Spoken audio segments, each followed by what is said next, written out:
Bismillah ar-Rahman ar-Rahim. As-salatu was-salam ala Rasulullah sallallahu alayhi wasallam. Take two. I thought that this might be a good time to put up my story of how I came to Islam.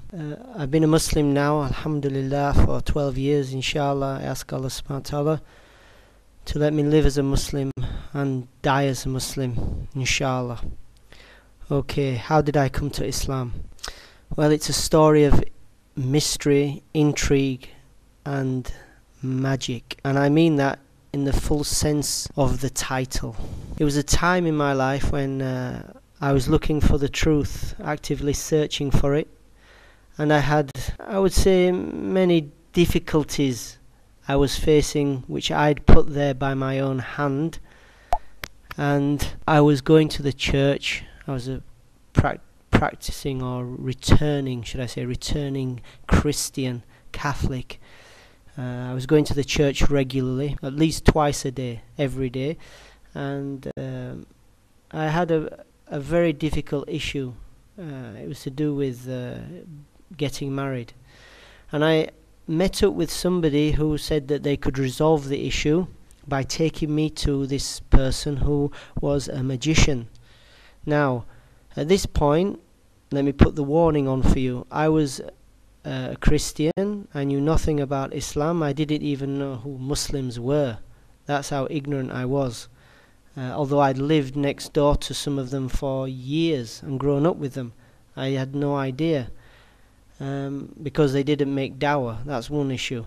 But alhamdulillah, I went there as a Christian. But magic is completely prohibited in Islam. Completely prohibited. It's shirk billah, and the person who practices this under Sharia, he should be killed or she should be killed.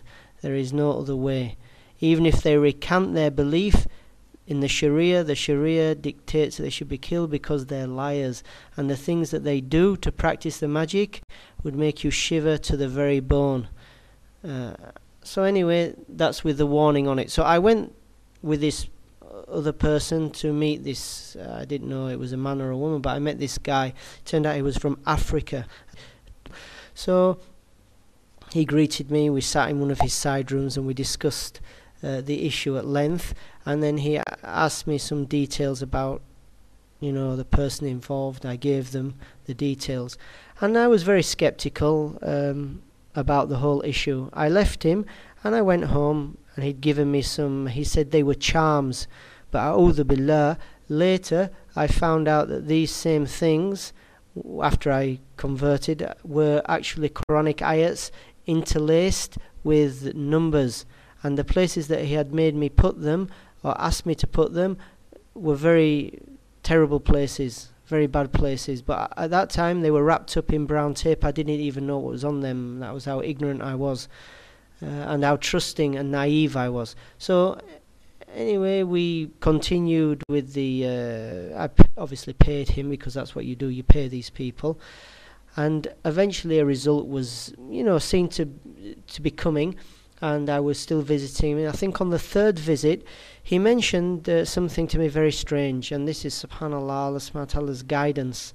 He said to me, he's reading from a book, he said, "Do you eat pork?" I said, "Well, not particularly." He said, "But you're Christian." Yes, I said, "I am Christian, but I don't eat that much." He said, "Well, you're not supposed to eat it at all, because in the book of Leviticus, it's haram to eat pork. And as a Christian, you should follow this." I know the Christians, if they're listening to this, they'll say, "No, but Peter came after, and well, this is another issue altogether. I want to stay with the story of how I came to Islam." So anyway, I said to him, "Well, what's the book you're reading?" He said, "This is the Quran." I said, "The Quran?" I said, "Can I read it?" He said, "Yeah." He put it down. He left the room. I began reading it, and I was engrossed, amazed. When he returned to the room, I asked him, "Look, I want to buy this book from you." He said, "I can't sell it to you. It's not for sale, but I'll give it to you as a gift." So I said, "Well, I'll give you a gift in return." I gave him £10, and I left. When I took the book home, it was a Yusuf Ali translation, so at the bottom of it there was a explanation, and on the side there was the translation, and the Arabic was on the other side.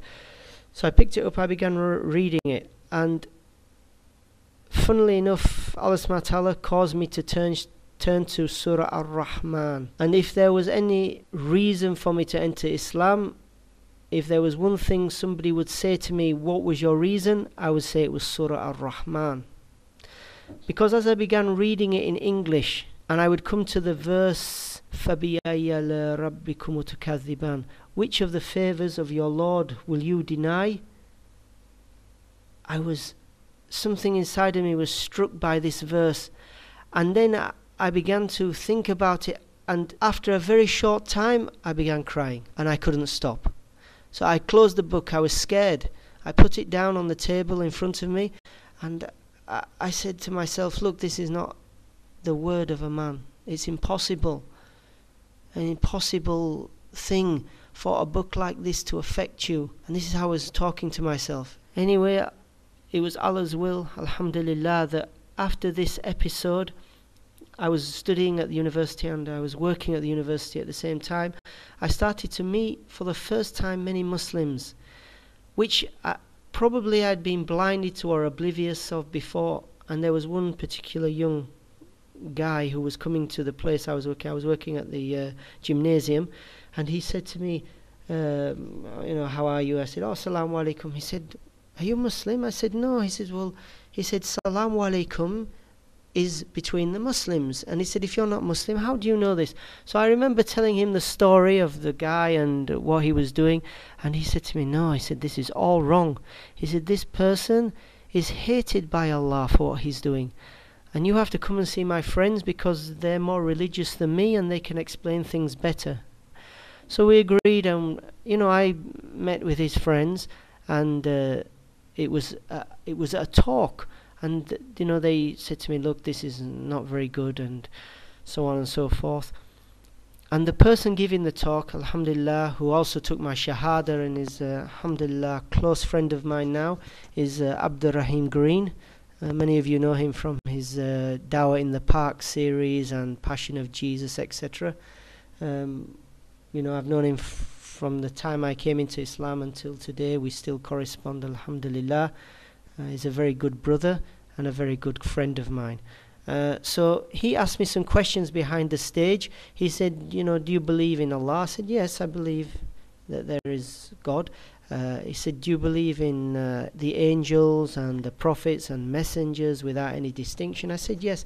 He says, also, do you believe that Jesus is not the Son of God? I said, I've always had a belief of this from being very young. It never really sat well with me that the Christian priest, the Catholic priest would tell me this, and I used to question it, that how could God have a son? So he said to me, look, this is the belief of a Muslim, and I ask you or encourage you to become a Muslim. Well, I sat through the talk that he gave, and at the end he said to the people, and there was many people there, maybe 400 people, and so I was frightened and apprehensive. He said to them, look, this is not planned, it's not something I've cooked up, this is a young person, a young man at that age, 32 I was. He said, look, this person wants to accept Islam, so are you ready to come down to the stage? I said, okay. I went down. I took the shahada, ashhadu an la ilaha illallah, ashhadu anna Muhammad Rasulullah. I also added the issue that Isa is not the son of Allah and that Allah has no sons. And after this, the hall erupted into Allah Akbar, Allah Akbar, Allahu Akbar. I was completely overwhelmed even by this. Then they all came down, all the brothers came down, and they started to greet me, and subhanallah, it was the most moving experience. Spiritually, I've never felt like that, probably except on Hajj and Umrah. I felt like a great weight had been lifted from me. I felt that it was what I'd been looking for all my life, and I'd finally found it, and this was Islam. I don't think there's any more to add about my story here. I just thank you for being patient and listening. I'm sorry it's taken so long. May Allah bless you and bless all the Muslims wherever they are in the world. We seek guidance for all those who are not Muslims. May Allah subhanahu wa ta'ala guide them to the light of Islam. Barakallahu feek, jazakallah khair. Assalamu alaikum wa rahmatullahi wa barakatuh. Subhanaka Allahumma wa bihamdika. Ashhadu an la ilaha illa anta.